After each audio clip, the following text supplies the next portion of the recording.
Okay. You know, we got time, man. This is the powwow for the family. I know people are Okay. checking in on the thing. So Yes. look, um this is what it was. I met you on MySpace, Oh boy. which is MySpace sound like Black Planet these days. I know, right? It's a lot. So Word. you know, we connected on that, but it was on some more like, yo, man, let's link up and figure out how we could do some work together. This was back in Yes. 2007, 2006. So, you know, I was telling them in the Yeah. beginning of the day how, you know, you came down to Happily Natural Day, you know what I'm saying? And then we ended up starting doing Happily Natural Day in Atlanta. And Sure did. I was very explicit to let people know that Atlantis energy was catalytic for me. And Man, listen. It was and yeah, you're right. It was 2006. And I think that year it was Dead Prez, the Air Likes, um, and a whole lot of other people. We came with our young FTP squad, you know what I mean? And it was real dope. It's funny, I was talking to Victorious, who mm, was down there. We just interviewed him. Shout out to him. He has the new film, Yusef Hawkins, yeah, Storm Over Brooklyn, playing on HBO right now. You right. know, but Yeah, I did see that. I was like, shit. He did the Weldon Irvin movie, yes, then turned around and got this Yusuf Hawkins joint. yes, that's what we do. That's our weight class. You know what I mean? That's Mm-hmm. how we do this thing. You know what I mean? We don't like your man said, we don't die, we multiply. So Right. it's a beautiful thing. Yeah, so 2006 was dope.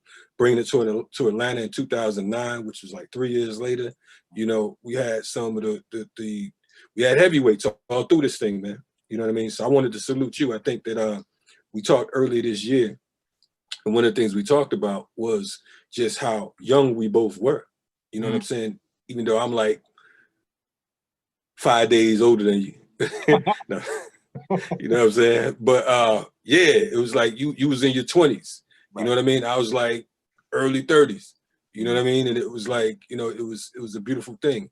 But we didn't realize at the time, what a lot of people don't know is we've done so much work together with so many people that have been a part of this program.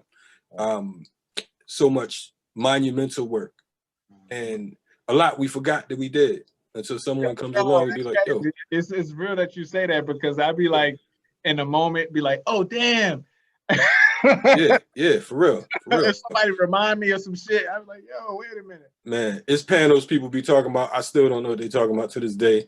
They swear I was on it. They said some things that sound like I might have would have said it, but I have no recollection. But I'm saying that not for bragging rights, but for fighting stripes. You know what I'm saying? I'm just letting y'all know that um, we got to get down and dirty out in this thing. You know what I mean? So it's a beautiful thing to have a happily natural, because that takes us back to the whole concept of black is beautiful. You know what I'm saying? With the whole Alambe Braff movement and just that whole, natural thing. It's necessary. You know, I remember folks would, before they knew what it was, they would just think it's some type of hair modeling thing or whatever. And the same with the Locks conference. Shout out to Mama Kosua, who's now an ancestor, doing the service over there. But the beauty of Happily Natural and the Locks Conference and all these different festivals is that you're going to get some real revolutionary fervor. You know what I mean? It's not just going to be the cultural side. And when I say the cultural side, I just mean the aesthetics, the dress, you know what I mean? How much, water you drink, how many staffs you roll with, what kind of flip-flops and vegan lollipops you chew. It ain't about that. It's about us as a whole. You know what I mean? And it don't matter whether you say you came from a spaceship or the slave ship, or we in the same ship. You know what I'm saying? And it's sinking. So, I'm grateful to be here. I'm honored to be here. You know what I mean? I want to start off by this brother Chadwick Boseman. You know what I mean? That was a serious blow. And I say a serious blow because of the fact that he contributed something, even though, some folks may say, that was a fictional character and this and that. Mm-hmm. What they did in that particular moment is they made it cool to be African again. You know what I'm saying? They made it cool to wear a dashiki. You know what I mean? So you have brothers and sisters in the hood that weren't thinking about no dashikis. You know what I mean? And then, you know, some people criticize, well, they wearing the Chinese ones and this and that. You know, they dealing with what they know. You meet them where you at. Right. You know what I'm saying? Meet them where they at, you know? But yeah, I'm hoping, like right now what we're doing, I hope that opposed to me just doing a presentation, we have a conversation, if that's cool. For sure. Yo, I'm totally with that. Like, I'm over here trying to get this thing on Instagram real quick. Word. So no doubt. What I wanted to do too is I think that you know, I picked up this book again, The Wretched of the Earth by Frantz Fanon. It's one of my favorite books.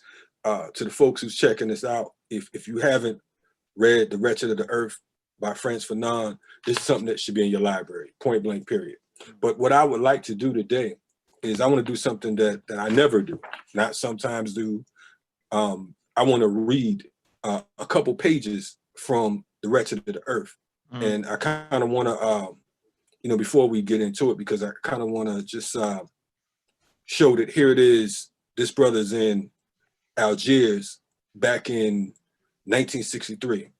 You know what I'm saying? Around the whole Algerian revolution. You know what I'm saying? Another film you should check out, you know what I'm saying, is Battle of Algiers. Oh yeah, word. So I'm giving you two jewels. These are two of my favorite pieces that really help to move and motivate me. So Battle of Algiers, check that out, and check out The Wretched of the Earth. So The Wretched of the Earth, this was 1963 when he wrote this. You know what I mean? But I want y'all to just, you know, I want to read and y'all could bear with me. You know what I'm saying? I'm just getting hooked on phonics and everything. But I'm gonna read a little bit, and we can compare notes as to where we are right now and why 1963 being about 57 years ago. You know what I'm saying? Why this is still relevant. All right. Go ahead. So this is Wretched of the Earth, Frantz Fanon. And this particular chapter is called Concerning Violence. It says national liberation, national renaissance, the restoration of nationhood to the people. Whatever may be the headings used or the new formulas introduced, decolonization is always a violent phenomenon. At whatever level we study it, relationships between individuals, new names for sports clubs, the human admixture at cocktail parties, in the police, on the directing boards, or of national or private banks, decolonization is quite simply the replacing of a certain species of men by another species of men. Without any period of transition, there's a total, complete, and absolute substitution. It is true that we could equally well stress the rise of a new nation, the setting up of a new state, its diplomatic relations, and its economic and political trends. But we have precisely chosen to speak of that kind of tabula rasa, which characterizes at the offset all decolonization. Its unusual importance is that it constitutes from the very first day the minimum demands of the colonized. To tell the truth, the proof of success lies in a whole social structure being changed from the bottom up. The extraordinary importance of this change is that it is willed, called for, demanded. The need for this change exists in its crude state, impetus and compelling, in the consciousness and in the lives of the men and women who are colonized. But the possibility of this change is equally experienced in the form of a terrifying future in the consciousness of another species of men and women, the colonizers. Okay, so and he goes on. He goes on to talk about, the relationship between the native and the settler. You know what I mean? The native being us, wherever we are. The settlers being them, wherever we are. You know what I'm saying? It talks about how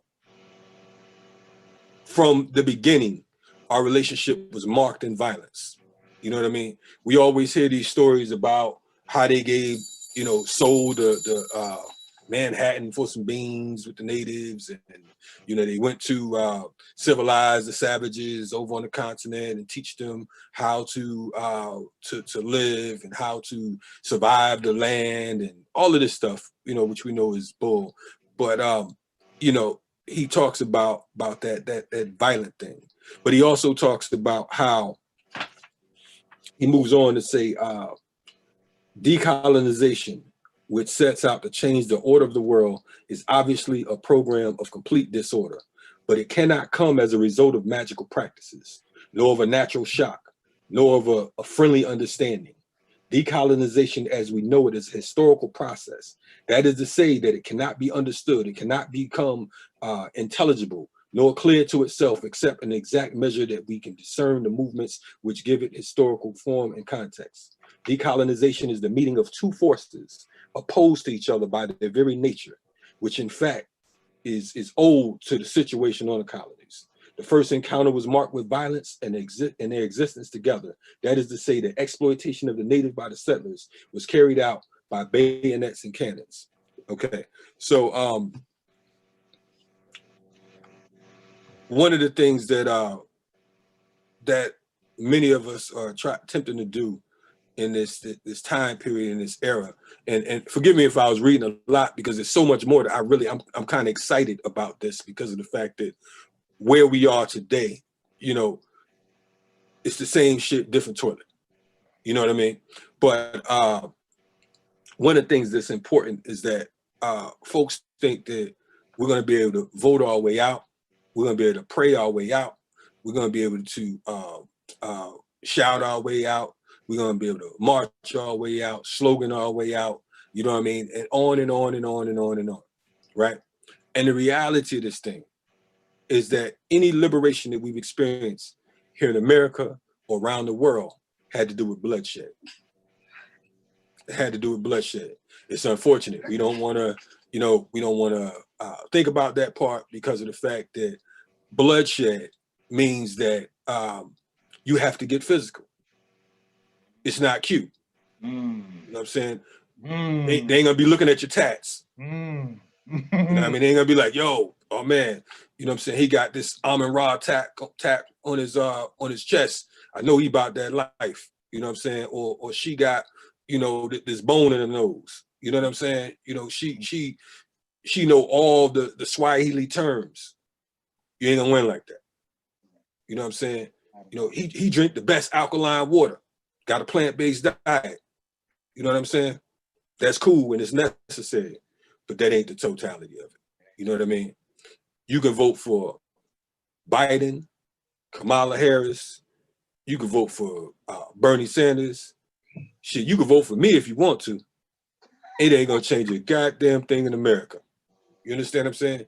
There's nothing that can be done, because of the fact that even me, with the total disdain, discomfort, and disregard for this particular empire, even I know full well that if I was a master chef and I know how to make all the finest cuisines and everybody know me and I got restaurants and everything, and I just decide, you know what, I'm gonna open up a McDonald's franchise. You know what I'm saying? None of that matters. None of my skill set. I can't put no sauteed mushrooms on the Big Macs. You know what I mean? I can't throw no daiquiri in the strawberry shakes. You know what I mean? I can't give you no Grey Poupon. You know, it don't go like that. It don't work like that, Jack. Nah, it don't. It's designed to do what it's doing. You know what I'm saying? Now the ill thing about it is some of y'all will hate and want to hurt folks like me for busting that bubble. You understand what I'm saying? It's a hard truth. It's painful. It makes you want to compromise, because of the fact that at this stage in the game, you got this orange cat. You got Garfield in office, right? And he terrorizing all the mice. Garfield running amok. He just slapping these mice. He cutting throats. He sending them back to the borders. He building wall, slapping cheese out their hand. Garfield gangster. He talking trash. He don't care. He talking about grab him by the all that. You know what I mean? His wife naked. He don't care. I'm Garfield. I'm in office. So the mice are running around. They like, man, you know, we got to get rid of Garfield, man. We hate Garfield. Garfield be tripping. We need somebody else. So they look over, they see a rusty mousetrap. And this rusty mousetrap, they looking at it, they like, man, that rusty mousetrap just sit there. You know, we know it murdered a whole lot of mice in the past. And it was chopping mice in half. You know, mice go to get that cheese, whack out, snap your neck off. But we rather have anything or anybody other than Garfield. Right. You know what I'm saying? So all of a sudden, the rusty mousetrap, you know what I'm saying? The people who handle the rusty mousetrap, they get slipped. They say, hey, mice like cheese. Mice like that Gouda cheese. You know what I'm saying? Set it on top of that rusty mousetrap. And what do the people do? What do the mice do? Immediately run for that cheese and pock out, neck snapped. You know what I'm saying? You know, we have to understand what we're dealing with right here. We can't fall for the cheese. Kamala Harris is the cheese, but she's in bed with the rusty ass mousetrap. They're in cahoots. In fact, she was a mousetrap herself. You know, but y'all want to support her because of the fact that she made it look cool. She made it look cute. She went to Howard. She went to HBCU. Right. What you talking about? Are you tripping on Kamala for? So what? She railroaded niggas all throughout her career. So what? She know for a fact that folks on death row and there's evidence in her office look the other way. So what did they saw? She saw cases. She oversaw cases where she saw that these people were innocent. And she said, F them. She was talking about locking up parents if their kids was missing school for truancy. And I saw a video of her actually laughing about it in front of these crackers. It's great. Yeah. And now a black woman or a black man in America will want to get with you. If you say that if you don't vote, you just mean you want Trump. The thing I love about Trump is he is a great example of white supremacy. He's a great example of how white America really deals with us and how they look with us and how they think. He's just too dumb to hold it in. Joe Biden, he dumb too, but he know to keep his game face for a while. I'm saying, right. You know? Yeah, he know how to keep his game face for a while, but he knew that he had to go get a bed wench. He knew he had to go get a bed wench. Now, some of y'all like, man, you call the sister a bed wench. You call, look, man, what am I supposed to call her? A queen? What am I supposed to call her? Empress? You know what I'm saying? Because she's a woman, a black police that's a woman, she ain't gonna shoot you because she a woman. She ain't gonna lock your ass up because she a woman. Are you serious? Are you serious? They said blue lives matter. She back in the blue. You talking about she black. I live in Atlanta. We live in Atlanta, Georgia. Whereas our comrade Deruba would say, where the slaves run the plantation. We got a black mayor. We had black mayors here for over 40 years. Black police chiefs, all that. That don't mean jack shit. That don't mean nothing because at the end of the day, they don't see us as equals. We have a black mayor that got on TV with a couple black rappers crying, talking about go home when they burning things. This ain't the Atlanta we know. Po T.I. said this was Wakanda. Excuse me, this is Wakanda. Right. That's what T.I. said. You know, listen. So we gotta be clear. Like, you know what I mean? Somebody said, hey man, the Republican Party and the Democratic Party, like right wing, left wing, they're both wings of the same bird. Right. You know, and so I think what's trippy in this moment is that people get it twisted. It's like, you know what I mean? Oh, if I go this way, it's gonna be less pain. That way, it's gonna be more pain. As like what we've been talking about for all these years is that pain is pain. You know what I'm saying? No matter how you freak it, it is. So how do we get how do we get free from the pain? Is the conversation that we need to be having. Oh yeah. Yeah. I mean, listen, man. We're in the age of the empire, but all empires fall, right? We're under the belief, because our people are so afraid. They're so afraid, and rightfully so.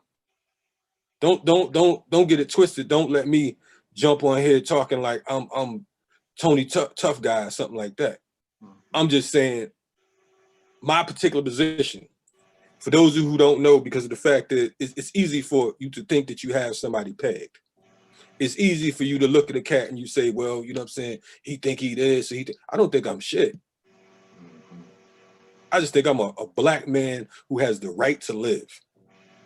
I got the right to feed my family, the right to raise my family, the right to exist on this planet with my comrades, with other human beings, and to be treated like a human being. It's a damn shame that here we are, we're on this planet for such a short amount of time. And you have individuals who want to run everything, including you. We have ancestors who never knew freedom. Not that we know freedom, but I'm talking about who were on the plantation from sun up to sundown. You have brothers and sisters who were born and died on the plantation. Many of them in the fields. You have brothers and sisters who died on these ships, on these packed ships. I hear folks talking about they ain't got no air conditioning. Imagine what those slave ships was like. Imagine how hot it is in that summertime ferry boat ride. You know what I'm saying? With all of those bodies in it, in the hulls of those ships. We couldn't even imagine. We couldn't even begin to imagine, because of the fact that we've embraced our colonizers' culture. And we embraced our colonizers' definition of comfort. We've embraced our colonizers' definition of love, definition of pain. You know what I'm saying? They tell us how to suffer. They tell us how to respond to our suffering. Some bold motherfuckers, man. You got a lot of gall. I mean, I can't even cry the way I want to cry. I can't protest the way I want to protest. Man, listen, it always kills me when I get brothers and sisters that want to organize and they call me and they ask me, how do they get a permit? And I'm like, a permit for what? We want to hold a protest over such and such. Your protest is the permit. Right. You saying I'm absolutely positively displeased. We done did so many protests throughout my life, man. I ain't never got a permit. I ain't never sought a permit. I don't give a damn where it was at. We protesting. You know what I'm saying? Police station, UN, the UN, wherever. What you go? What you got? Yeah, because we're telling you that we're displeased, but they tell you how to suffer. Like Malcolm said, it's like the Novocaine, suffer peacefully.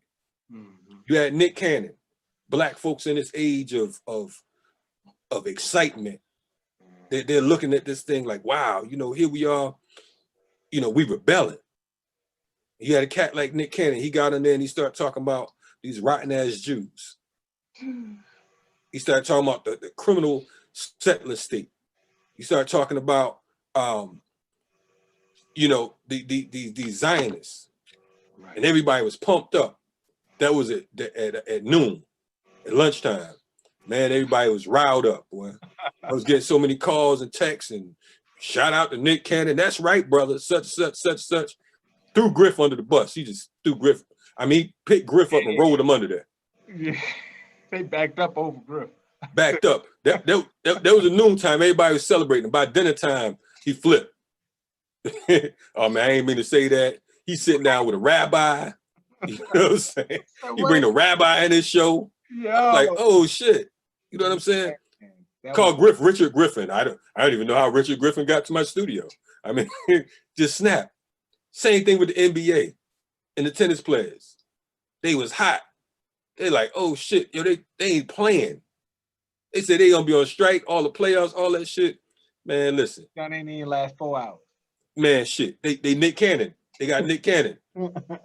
White folks call LeBron them in there. They talking about they had Barack talk to him. First they said Michael Jordan crying ass came through there. He crying. You know what I'm saying? Then he said he consulted Barack, another fucking war criminal. You know what I'm saying? And then all of a sudden, you know, we just gonna play the games out. What you mean? The girl, little black girl with the tennis joint, Osaka, whatever her name is. Oh yeah. I seen that. Same thing. She's like, I'm not gonna play either. Shit. White folks like, look, what y'all know how many niggas we got that can dribble balls and throw goddamn bats and shit? You don't get your black ass back on this court. You want to be working with Nick Cannon? All of them back dribbling. And what do we get? Symbolism. Some Black Lives Matter shirts. And here it is, you know, don't get it twisted. Any show of resistance is a show of resistance, right? But we're not going to be satisfied because you got a Black Lives Matter shirt on. I'm not going to be satisfied because my white ass neighbor has a Black Lives Matter sign. You know what I'm saying? That shit is not, that's trinkets. That's not victory. You know what I'm saying? I'm not going to be sidetracked by the slave. Right. You're not going to have the sidetracking of the slave, rather. You know, so this is what we're dealing with. This is the world we live in. But what Frantz Fanon was saying is that you're going to have to get busy. Right. Now, for the listener, I know some of y'all are some pure haters. Let me just say that. Some of y'all are just some straight haters. And I'm not talking to the folks who I don't know and innocent and, you know what I'm saying, and we just, no. Some of our people are straight haters. They be on straight bullshit. Not hating me. You hating the fact that we have to do something. This ain't got nothing to do with me. This is before me. And it's going to be after me. You know what I'm saying? This particular demand for you to be involved in your people's liberation struggle, it's not a request. It's not a suggestion. It's what's going to constitute whether you and your future will exist. This is what's going to be the deciding factor on how much your children and your children's children will have to suffer. This is what this is. I don't care about you like me. Give a fuck about that. What that mean? Hell, I don't like me sometimes. That's irrelevant. What does your future look like? What does the future of our race look like? Imagine if the Honorable Marcus Mosaic Garvey, Edward Blyden, you know what I'm saying? Imagine if these brothers weren't doing what they're doing. Imagine if Harriet said, you know, I ain't gonna run because, you know, my husband don't want to go. Right. Or my father don't want to go, or my mama don't want to go. When you are charged with this task, it's like you work for the U.S. Post Office before Trump. You have to deliver. You got to deliver. They don't give a fuck. You talking about, well, it was raining, so I went home. It's cold outside. No, your ass got to deliver. When you talking about freedom fighting, you got to deliver or suffer the consequences. No, this ain't an opinion-based thing. This ain't about opinion. What peaceful revolution have you seen? Good. Chant down Babylon? Good. So what's trippy about it, what actually is you know, tragic for me is that since the jump from when the protests first started jumping off, we were like, yo, watch. These white boys, these white supremacists is gonna be coming out here with the AR-15s, and they're gonna be busting off. They shooting at y'all, you know what I'm saying? Because you're an open target. They want to spark the jump off. Like you said, you remember the Mobb Deep song, where you said there's a war going on outside, no man. Nobody safe, right? You can run, but you can't hide forever. Right. Yeah. They like, yo, we ready for it. And so they came through 5 months later. Well, even before that. Right. Like, the most visible situation is the little 17-year-old boy. who came through with the AR, blew somebody's head off. Yeah, shot 2 people, shot Yeah. 3 people, killed Shot 2 3 and shot somebody else in the arm. and shot somebody and blew somebody's arm off. And Yeah, so, you know, people would thought it was a game. I was like, yo, y'all out here yelling and screaming at these white folks yeah, about these statues and shit. yeah. But these boys is ready for what they say they call it boogaloo. And I had, That's right. I said, yo, the little boy, the lady was like, oh, well, they don't all hate black Right. people. I said, well, I don't got time to try to figure out who's who. Right. That's like a motherfucker talking about they dog don't bite. Fuck Right. that mean to me. I ain't got time to figure out who's who, Jack. How you know your dog don't bite? Motherfucker, you got teeth? He told you, yo, y'all made a deal. Yo, I ain't gonna bite nobody. So you know what I'm saying? Anybody, just tell them when they see me and shit, because I'm a friendly dog. Just be like, yo, he don't bite nobody. Right. You know what I'm saying? Then one day he decided to bite the shit out of him. Be like, yo, I thought you said he's cool. You know I'm a dog, man. It's sweet too. Right. This is my MO. Yes, right? sir. But So, these white boys you talking about, right? And see, the thing is, people keep talking about these militias like they ain't always been here. right. That's what I'm trying to say. It's like this is not a new phenomenon. Like Yes, yeah, they're called police. Years and years and decades of people training. Yeah. I mean, yeah, and a lot of them on police department and COs. You know what I'm saying? And that's why they have these prisons so far away from the cities. They have them in these little country ass areas. So these Aryans and everything can utilize our people as whatever they want to do. They can whoop them up. They can target practice. They can set it off on them, bust them up, the whole 9. You know what I mean? And every now and then there's a prison revolt, just like on the plantation. You know, just like on the plantation.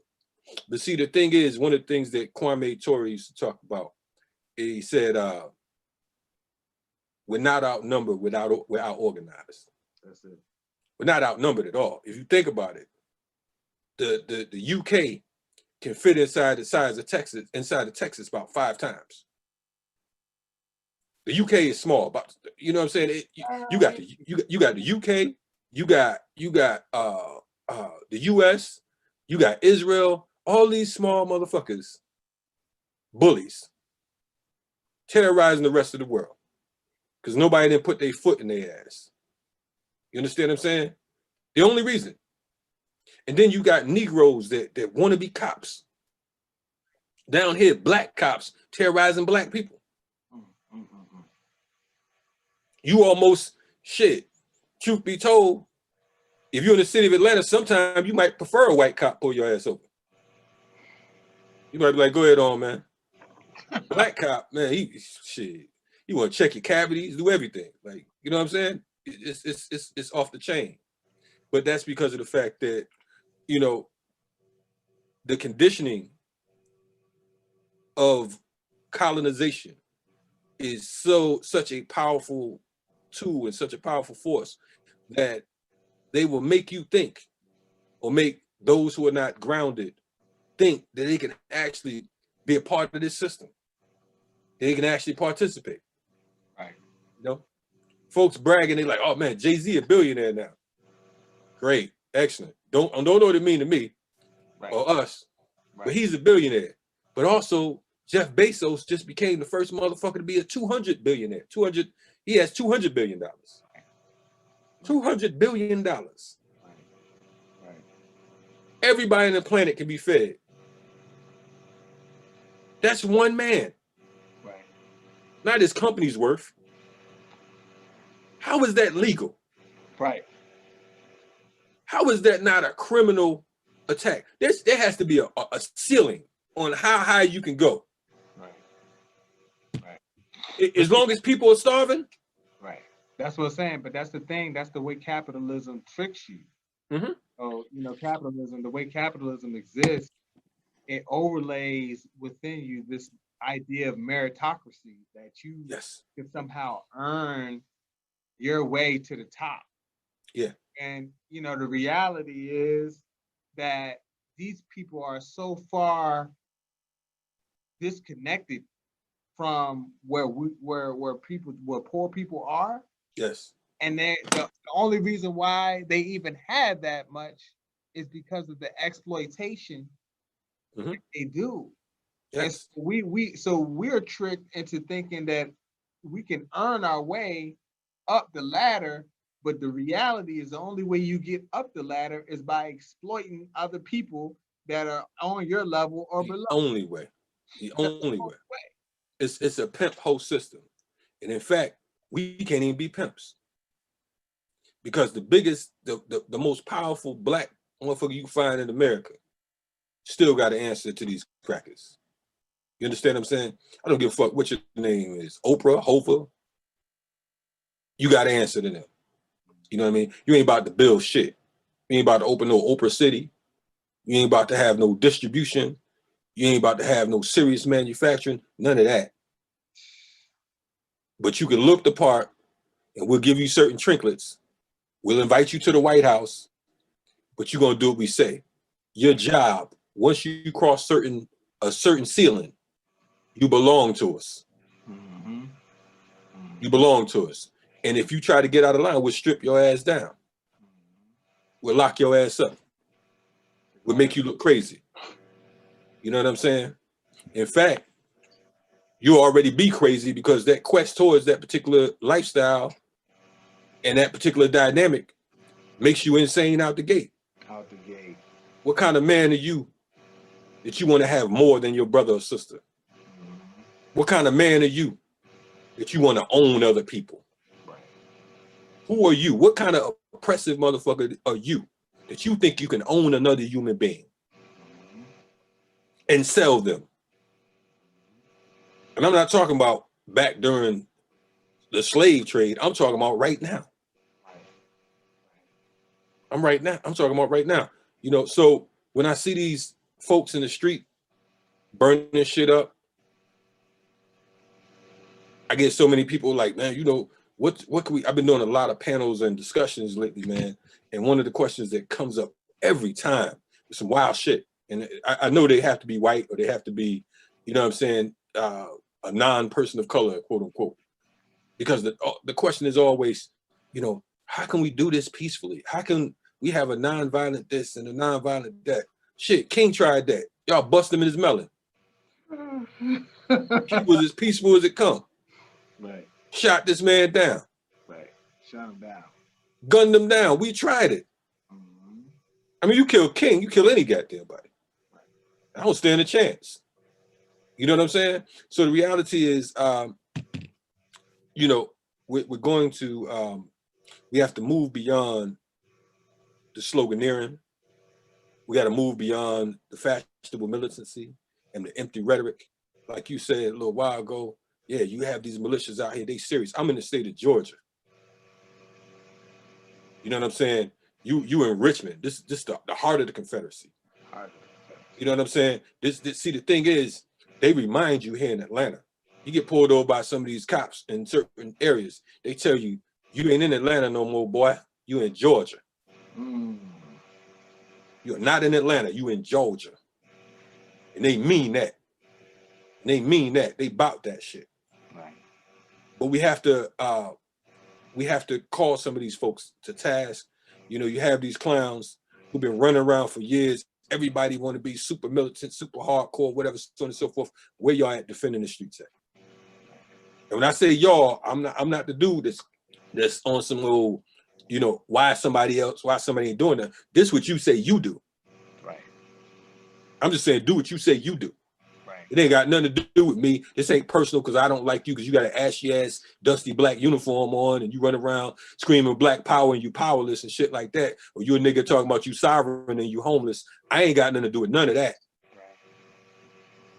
What is we doing? Yeah, at the bottom line, you got these cats, Stone Mountain, Georgia. What's the not fucking around crew? Whatever the hell it's called, coalition, whatever the hell. This clown used to be a DJ recently. He was yelling, he was at a Black Lives Matter rally with some white folks, took his Black Lives Matter joint off, started talking about all lives matter. Police, white folks clapping the whole now. Now he Malcolm X. Now he the baddest motherfucker on the block. Few months later, few years later, marching up to Stone Mountain, marching out in Kentucky, in Louisville, talking about Breonna Taylor. All that sound good. They shooting themselves, literally. I seen that. I was like, yo, this is What crazy. kind of Keystone Cop shit is Like, this? this gotta be some sort of comedic movie, man. Yeah, Like what's going on? This gotta be some sort of like, yeah, I mean, like this can't be real. Like, what's going on? Like, yeah. But what's gonna happen is we're gonna have to get to a point where there's gonna be accountability because of the fact that, see, the thing is, you're playing with our lives. And let the record reflect. I don't know that brother. I ain't hating on that brother. I'm just saying, stop playing. Stop playing, because these crackers, they not playing. but see, that's the thing. I think that, you know, my challenge, or what's challenging the most for me, is that every cycle of black murder by police sparks a new set of Crazies. of people jumping off the porch to be active in community. Right, But there's no coordination. So right. limited coordination from those folks. You know, it's like Kwame Ture taught us Mhm. the difference between mobilization and organization. That's right. That's right. We unconsciously will mobilize. All Like day. moment out of rage, anger, you know what I'm saying, sadness, we will Yes. mobilize and we will, March on Washington. yeah, we'll Yeah. instinctually go run up on, you know, the police department and burn fire to whatever. You know what I'm saying? That's this But that's new though. thing. Yeah, remember, that's the new part. The burning of the police stations and all that. Remember, that ain't that's this year. Oh yeah, right. Yeah, don't get senile. Don't try to act like it's been Right. like that. Yeah, Yeah, that is the new stuff. But I'm talking about like yeah. the act of marching and I'm saying, and like getting up, everybody just get together and just yell and be angry about the shit. Right. And do a march. You know what I'm saying? That's our instinct. But as far as organizing for protracted Struggle. Right. struggle, Yes. longitudinal, you know what I'm saying, direct action, that's not our instinct. You know what I'm Not saying? at all. That's the challenge for us in these moments. And what I experienced was that, you know, I'm you know, be honest, yo, Kalonji, you think people think you're an asshole? I'm an asshole. Like I don't, You you know, bullshit. I'm sometimes I'm Well, like, you who know what I would mean? think I'm that? like, yo, sometimes I'm very sarcastic, you know Right. what I'm saying?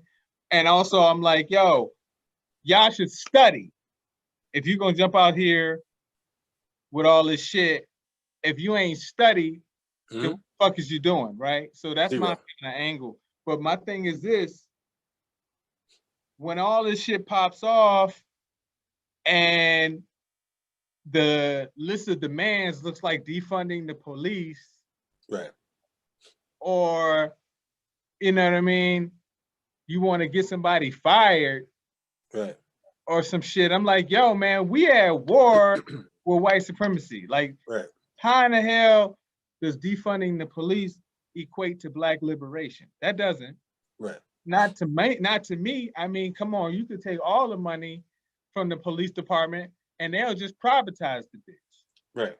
You know what I'm saying? So that if George Zimmerman wasn't a police officer, the guys that killed Ahmaud Arbery, Yusuf Hawkins. police Same officers, thing. they Yeah. were private citizens that ran up on that and, you know what I mean, had the thing on them. So we gotta like, okay, well, what are we really fighting for? And I see these people jumping up.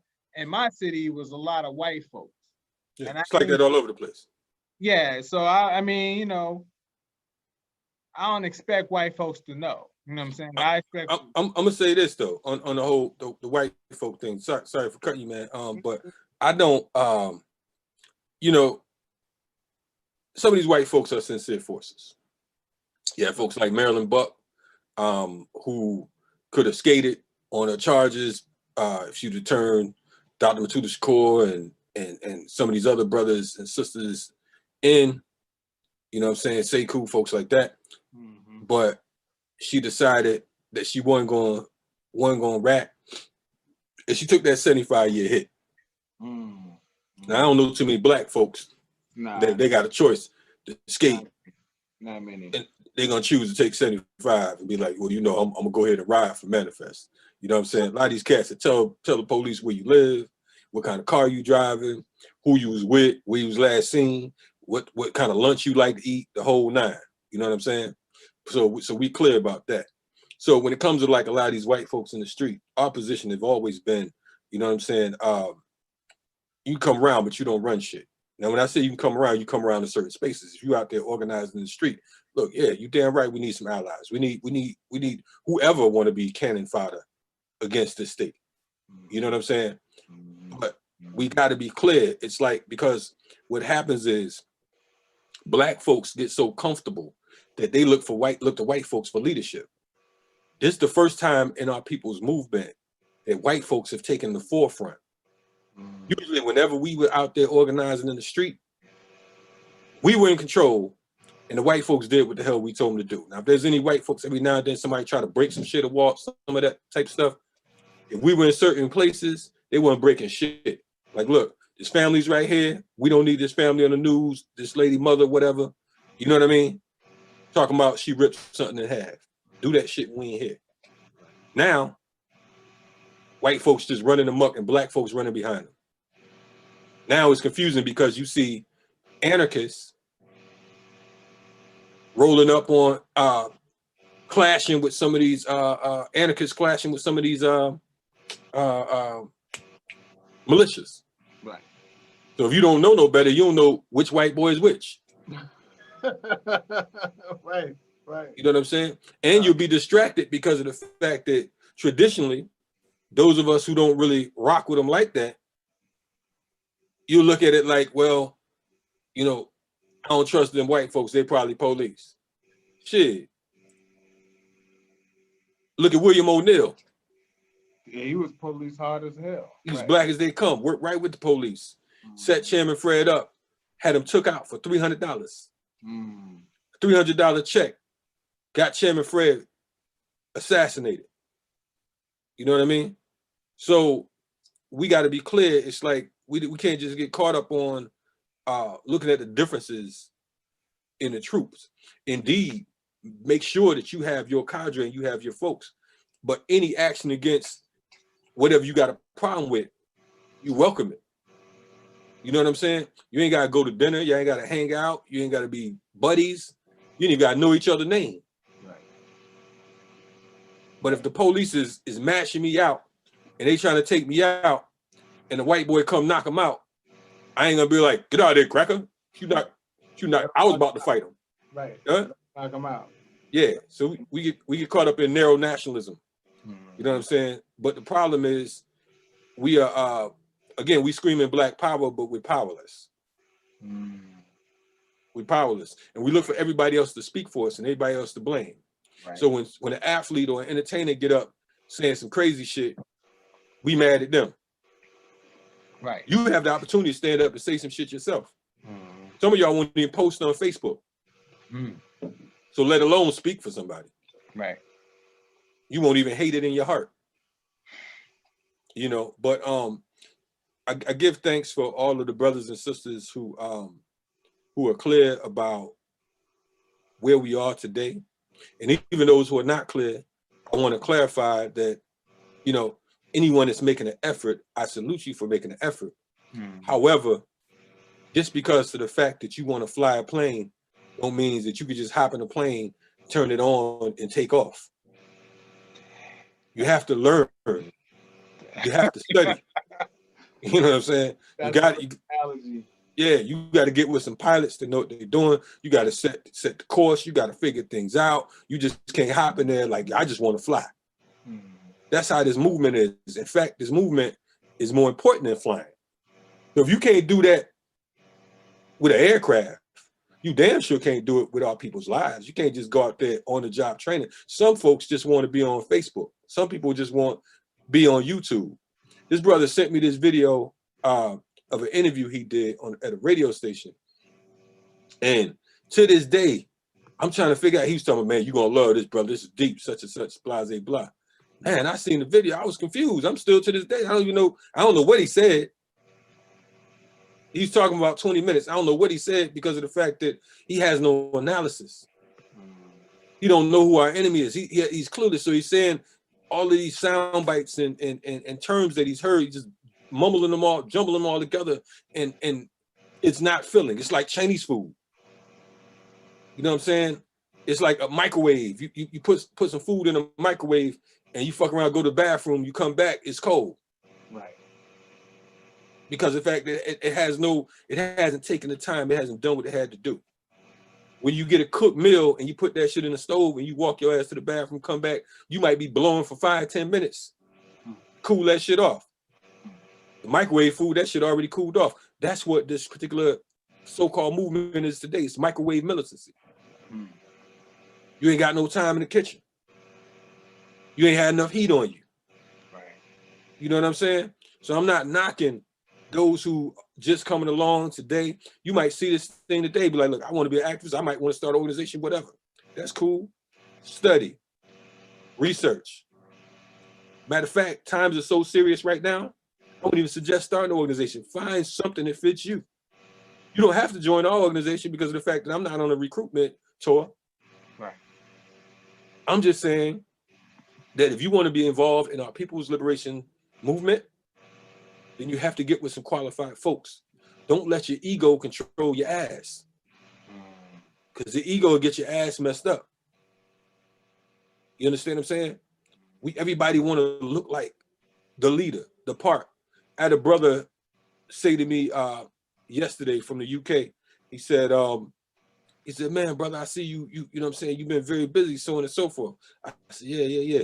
He said, it's like this all the time. I said, well, maybe it's the climate or whatever, because of the fact that so many things are going on and folks are finally seeing, some of the things we've been doing. He said, oh man, he said, but that's confusing. You do more work than this one and that one and that one and this one. And how come folks don't be here? You won't hear your name. And I told him, it's like, the more popular you are, usually the less shit you did. Right.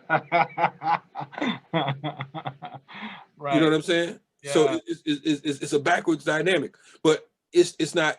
I don't care if you scream my name from the mountaintop, like Black Thought said. You can skyrap my name, or I could be anonymous. At the end of the day, are we going to win or we not winning? Because even if everybody in the whole goddamn planet knew my name, and everybody revered me and all that type of shit, and we still losing, what difference does it make? I want to be the principal of the school that's failing.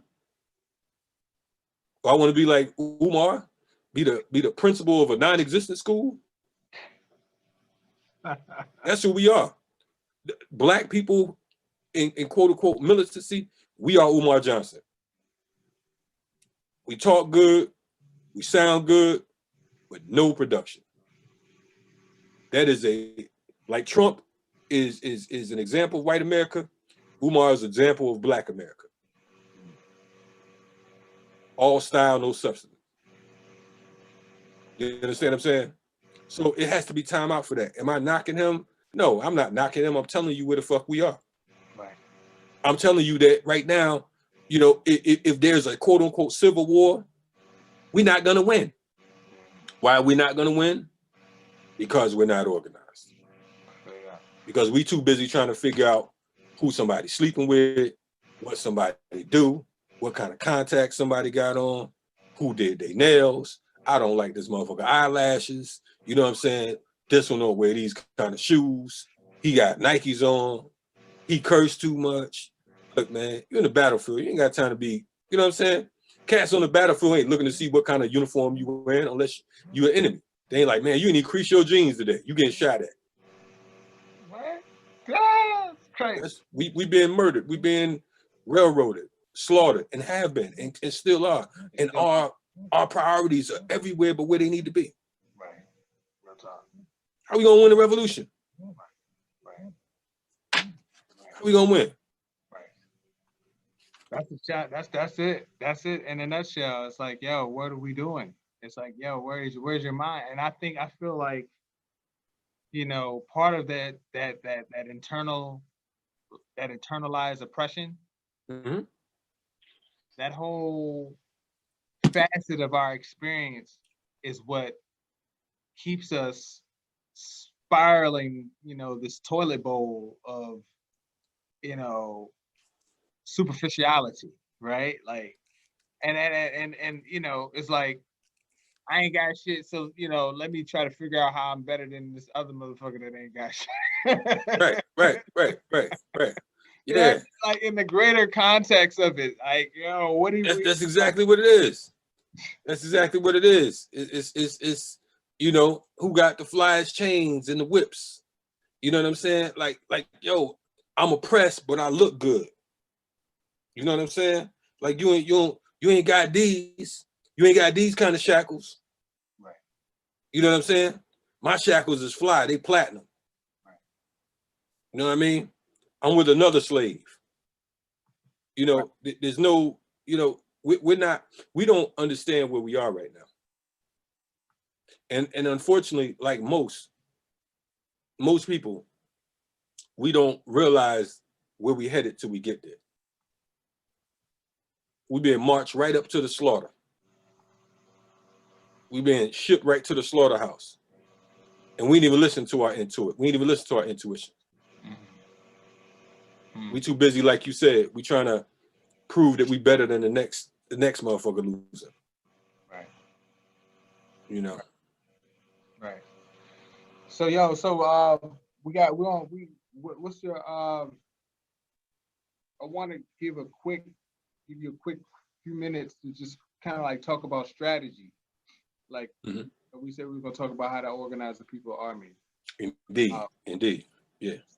So in that context, like, what would you give like as a 15-minute kind of like overview of how we strategize, you know what I mean, to protect our community, A. Yes. Right? Because that's only one facet. Like, protection is only one thing.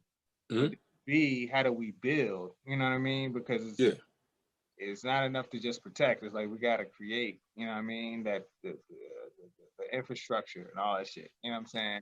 Indeed. So, what are your thoughts on some moving forward solution action? Okay, we start off saying Kwame Ture, organize. We have to organize. Like you said earlier, it's cool to mobilize. It's cool to get 1 million people here, 1 million people there. You know what I'm saying? It's cool to have these rallies. It's cool to have a big festival. It's cool to enjoy things. It's cool to be cool. Organizing is the new cool. Excuse me. Mm-hmm. But where do we go from there? Okay, the first thing is we need political education. Got to have political education because you got to understand what this fight is about. Some of us don't even know it's a fight. Right. You know what I'm saying? So you have to have political education. That's imperative. Without political education, you have absolutely nothing else. I don't care how tough you are. I don't care how many guns you got. I don't care how many rappers you know. I don't care about how many knives you got, what project you grew up in, how many blocks you stood on, who you knew that shot who. None of that shit matters. At the end of the day, you have to have political education. And political education, I'm not talking about electoral politics. I'm talking about the politics of our liberation. I'm talking about understanding who our enemy is, where we need to go, and again, what this thing is about. So that's the first thing. The second thing is we have to have physical training. We got to work out. We got to train. You ain't gonna be able to talk your way out this shit. You ain't gonna be able to joke your way out this shit. You ain't gonna be able to get your endurance up. Say it again. I said we got to get our endurance up. You got to get your endurance up. Indeed. You know what I'm saying? Because of the fact that we talking big shit. Some of these little young ass cracker women, they training. Some of these little white boys, they training. You know what I'm saying? And they'll give you the business. Or you sitting there, because for some reason, black folks think white folks are scared of them. No, it's not the case. I have no idea why they would think that, especially, you know what I'm saying? White folks know they ran us and they know they run us. You know what I mean? It don't matter how many pyramids you built. It don't matter, you know what I'm saying? Because really, we ain't built shit. Our ancestors did. You know what I'm saying? It don't matter how tough we look. Your Facebook page, your Instagram post, you marching with guns, none of that shit help. At the end of the day, you have to have your shit together. You got to have endurance. You got to have strength. You got to work out, learn a martial art. Malcolm said every black man should learn a martial art. Every black person. It was Malcolm. You know what I'm saying? So we got political education. We got that particular aspect with the physical training. Of course, you want to, you know, train with some folks who can help you to become sufficient in weapons training, firearms, knives, so on and so forth. We're in the South. You know what I'm saying? These white boys love their guns. It makes it easier for everybody. You know what I'm saying? The gun laws are lax here. You're talking about, we have a law in the state of Georgia. We have what's called the Castle Doctrine. And the Castle Doctrine means that you can have a firearm in your car, in your home, or your place of business without a permit.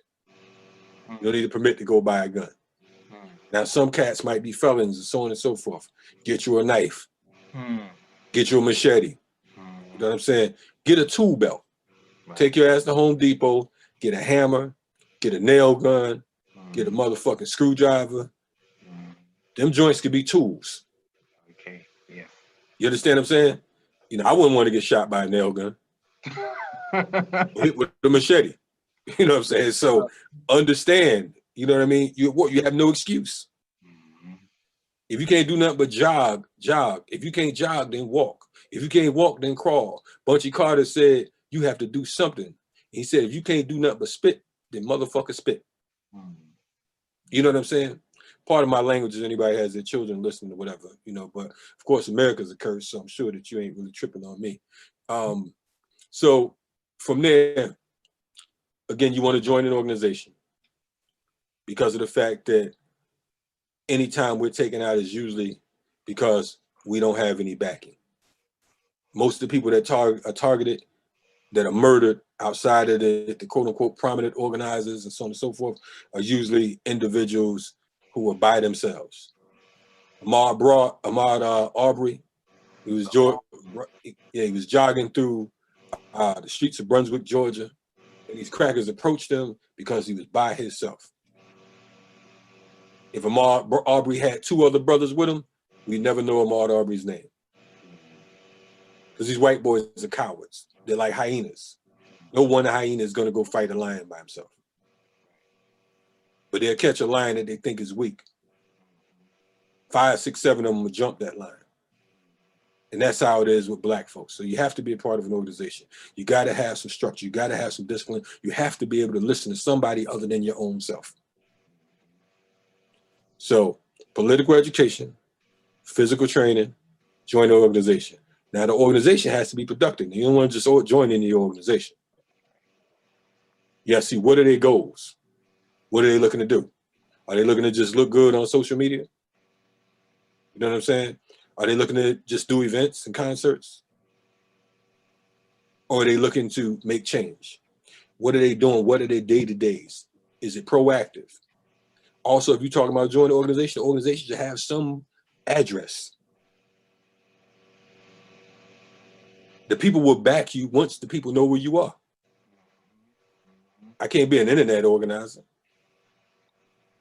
Motherfucker can't find you because of the fact that, you know, you just trying to get likes. You on social media. How the community gonna defend you if they don't even know you? They just know you from social media. You know what I mean?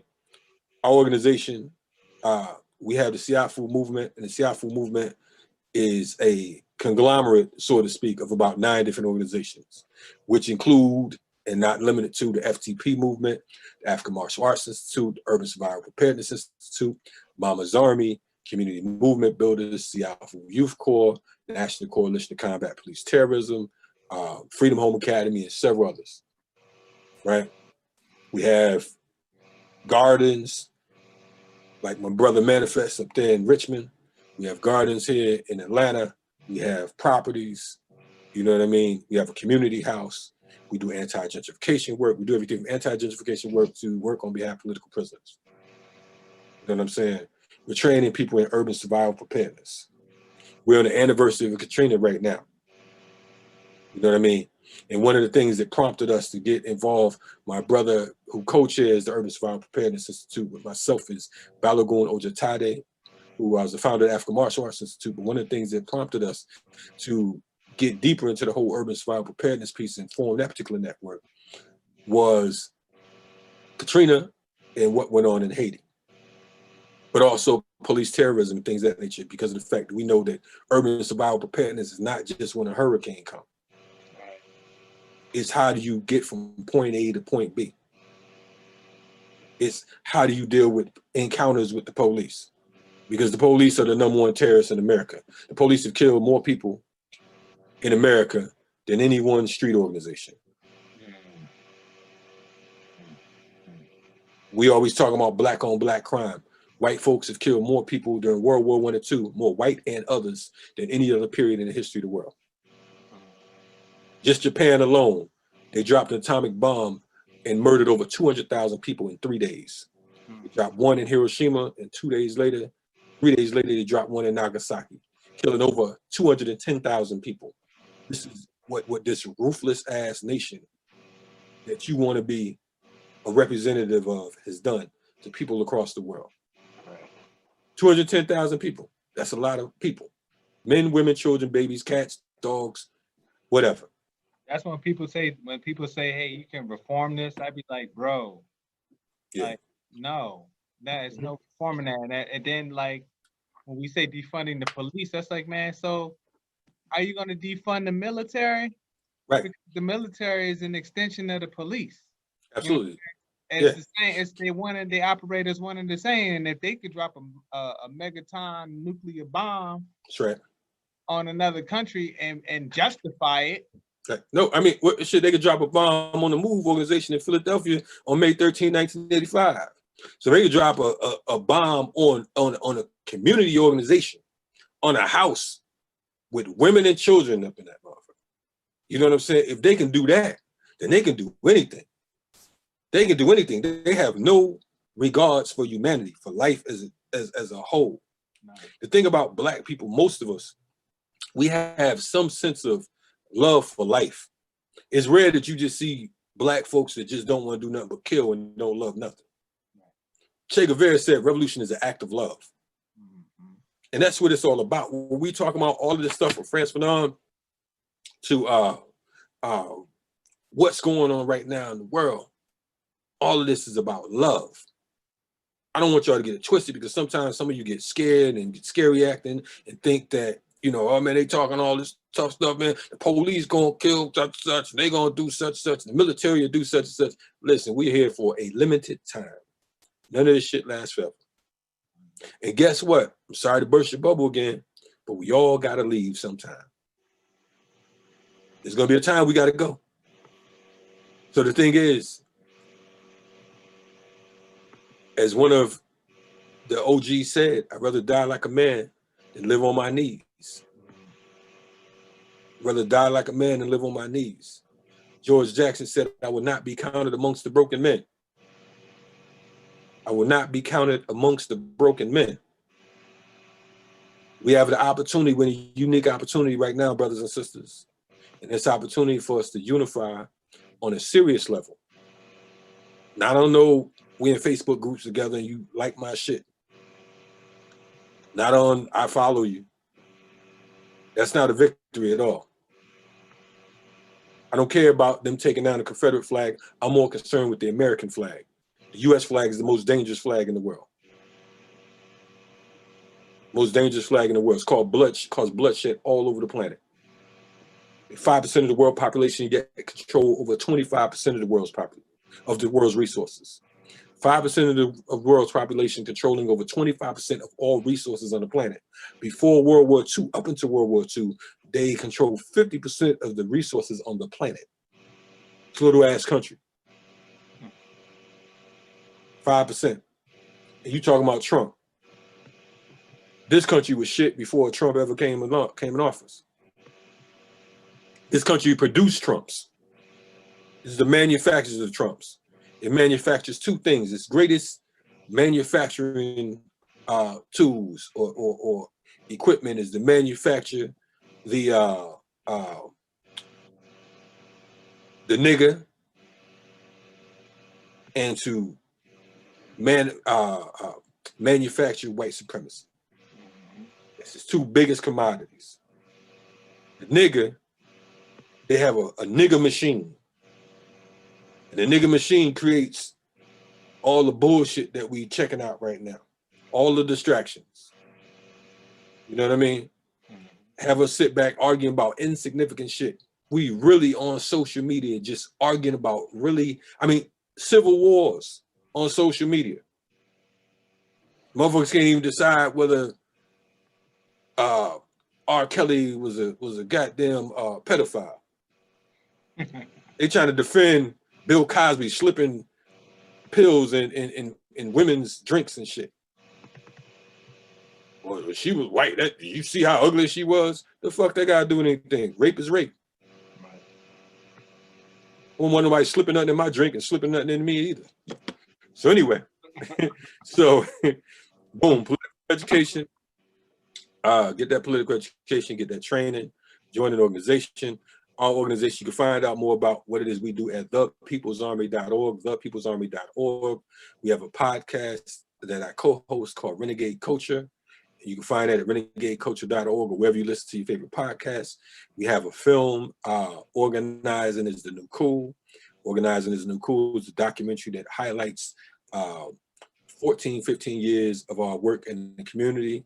It also features a number of different founders of a number of different organizations, including RAM and the Panther Party, and the BLA. We have a few folks who are cultural workers from the Last Poets, the Stick from Dead Prez, Mary Barack, a little bit of everybody. These are this is footage of ours that we've collected, interviews, former political prisoners, our work, the track record, organizingthenewcool.com. You can find that. Yeah, but we appreciate you. I appreciate Brother Manifest. We back you, my brother. You know what I'm saying? I'm looking forward to bringing Happily Natural ATL back. You know what I'm saying? Hopefully when COVID gets on the right side of things, we can open Atlanta back up and we have these things going. We're ready. So, yeah, so I know it's 2:00 already. I hope that you know, that I gave you all something that we can walk with. Is there anything that I said that was inconsistent with my actions, then, you know, I ask for your forgiveness. You know, for those of you who have been a part of our movement and a part of our organization and who have supported us throughout the years, we really appreciate you. I really appreciate you from my soul. You know what I mean? For those of you that just wanted to check it out and you say, look, I heard Happily Natural's doing this thing today, so let me see what this brother right here is talking about. I appreciate you as well. To those who just don't really fuck with me like that and just wanted to see what the hell that I was talking about, if I was saying anything that made some sense, peace to you too for checking it out. Hopefully I won you over to something. You know what I'm saying? But regardless of any of that, we have to struggle together. You know what I'm saying? We are all we got. We're all we got. You have a choice. You can have me on your team or not. You know what I'm saying? It is what it is. You know what I'm saying? You can get with that. It's not. Yeah, you get with this, you get with that. We gonna do. I mean, you know, shit. Don't hate me, motherfucker. I mean, shit. I ain't oppressing. I'm trying to win with you. Right. I'm trying to break the I'm trying to help you get your shackles off while I'm trying to get mine out. Figure we can do this together. But if you don't want to, then shit, you know, be oppressed by yourself. But in any event, thank you, Brother Manifest, for all that you do. This is what is this, 18 here? 18 years, brother. This brother right here has been doing Happily Natural for 18 years. And he's done it in multiple states with some great people. I met some great people through this festival, brother. Really appreciate you, my man. Thank you, brother. And he about to be 40 with his old ass. Look, I'm about to be 40 out this bitch. Yeah, okay. About to be 40. Man. Well, I'm thankful for you people like you on my cipher, man. Yes, sir. Who's been dedicated to this work, man. I appreciate you, man, from the core. You know, I'm you know, I can't thank you enough for just the opportunity to, you know, plug in, yes, you know, to the Black August Organizing Committee. Yes. You know what I mean, to people like the Ruba, Mhm, I'm mhm. saying, you know, just the whole FTP Yeah, clan, yeah, everybody that's been, you know, yeah. in that midst. Ebony, Taj, Yeah, you know, Bakeem, Balagoon, you know what I'm right. saying? The whole squad. Cyrod, you Yeah, know, Minister Server. Shout out to Server. yeah, You know what I'm Methuselah. saying? Yeah, Yeah, so many yeah, yeah, people, man, that have, yeah. Star, everybody. Yeah, yo, yeah, crazy. But yeah. I'm gonna go ahead and move on to the next one, man. I Mhm. appreciate the energy, you know what I mean, and I'll be in touch, man. This has been amazing. Salute, brother. Hopefully I didn't ramble too much, man. You know, I was No, on my no, zone. it was good. It was good. We needed to put some of that some of them switches to the backside real quick. No doubt. No doubt. Let's win, man. Let's Peace win. Love out. y'all, man. We're gonna win, man. We got this. We gone. Peace, brother. Peace. Salute. Yo, so you now tuned into the 18th annual Happily Natural Day. Oh man, what we doing? Where we at? What's going on? We just heard from Kalonji Changa, co-founder of the FCP movement based out of Atlanta, Georgia. Yeah, we're getting ready to go into